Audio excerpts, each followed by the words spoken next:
Well, good morning. And today I'm going to try my first scripted podcast. And this is scripted to try to share this idea that I've been working on a meta therapy project. So the title is Beyond the Norm, Rethinking Healing, Meaning, and Society. And the first episode is entitled Healing the Disconnect. Why the standard approach to therapy, education, and society is leaving us wanting. So welcome to Beyond the Norm, where we explore ideas that push the boundaries of conventional thinking. I'm your host, Al, and today we're diving into something that affects us all, whether we realize it or not, the disconnect between who we are, the world around us, and the source of meaning that holds it all together. You might have noticed that the standard approach to healing, education, and societal well-being often feels incomplete. Today, we'll explore why that is and how we can take a more radical yet personal approach to reconnect with what matters most. So the problem with one-size-fits-all approach. So let's start with something we've all experienced, the one-size-fits-all solution. Whether you're in therapy, school, or at work, you've probably encountered systems that don't seem to care about your individuality. Therapy gives you standard treatments like cognitive behavioral therapy, CBT, or schools teach everything the same way, regardless of how they learn. And what happens? Some people thrive, but a lot of us fall through the cracks. Here's the thing. Healing, growth, and learning are deeply personal. What works for one person may not work for another, but too often the systems we rely on are rigid, often too rigid. They expect us to conform to them instead of meeting us where we are. What's missing? It's the idea of experimenting with different methods, trying out practices until you find something that works for you. I call this the meta practice. It's not just about following one path. It's about finding and evolving your own. And if it's not constantly evolving, especially when it comes to healing, you're stuck.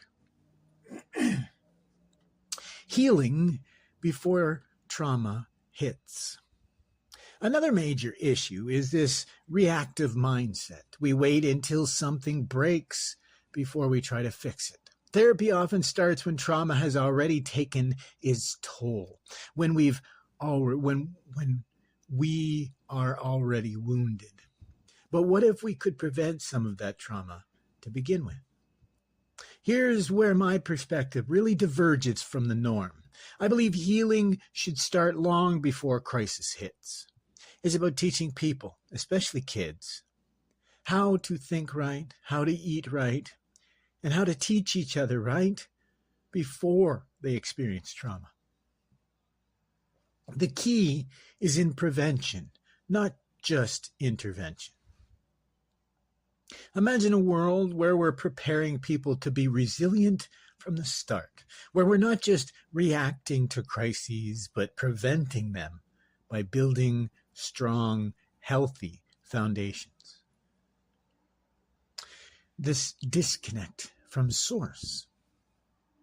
Now let's talk about something a little deeper, the disconnect from what I call the source. You can think of this as the foundation of meaning, purpose, or even spirit in our lives. It's that thing that gives us a sense of direction, of alignment with something bigger than ourselves. In our modern world, we've lost touch with that source. Nietzsche, the philosopher, talked about the death of God, but not literally, but as a metaphor for the collapse of the old systems of meaning. We're left with a void, and many of us fill it with distractions, addictions, or empty pursuits. But true healing, true transformation, comes from reconnecting with that deeper source. So whether you find that through spirituality, a sense of purpose, or connection to nature, that reconnection is crucial. Without it, all therapy, all the self-improvement in the world feels hollow. The flaws in the therapy profession. So let's take a moment to reflect on the therapy profession itself. Here's something that doesn't get talked about enough. Too many therapists come into the field to heal themselves. Now, there's nothing wrong with wanting to heal, but when therapists haven't dealt with their own trauma, they risk projecting that onto their clients. Think of it like this. You haven't done your own deep work. How can you effectively guide others? There's this concept called the Dunning-Kruger effect, where people overestimate their abilities because of their lack of self-awareness. Unfortunately, that can happen in therapy also. The danger is people who need healing end up being led by those who themselves are wounded. I'm not saying every therapist is unqualified, but there's a serious need for more self-awareness in the profession. If therapists were more open about their own healing journeys, we might see fewer blind spots, fewer instances where therapy actually causes more harm than good. Teaching values and critical thinking early on. Education is another area where the norm has left us wanting. Right now, schools are focused on teaching specific skills, maths, sciences, reading. But where's the focus on teaching people how to value themselves, how to think critically, how to prioritize their health and well-being? I believe that teaching people to value health, wealth, and critical thinking is foundational. This isn't about making everyone rich. It's about teaching them to value their own well-being and their place in the world. When people understand the value of taking care of themselves, mind, body, and spirit, they are better equipped to navigate life's challenges. We need to reallocate resources to focus on this. Imagine if just a fraction of the money spent on treating the symptoms of societal decay was spent on teaching people to build strong, resilient foundations for their lives. It would change everything. Charging for guidance and the value of commitment. Here's something that might be controversial. I believe people should pay for guidance when it comes to healing and self-discovery. Why? Because when people pay for something, they value it more. There's a deeper commitment when you've invested in something, and that applies to healing as much as anything else. Think of it like a gym membership. If it's free, you might not go, but if you're paying for it, you're more likely to show up.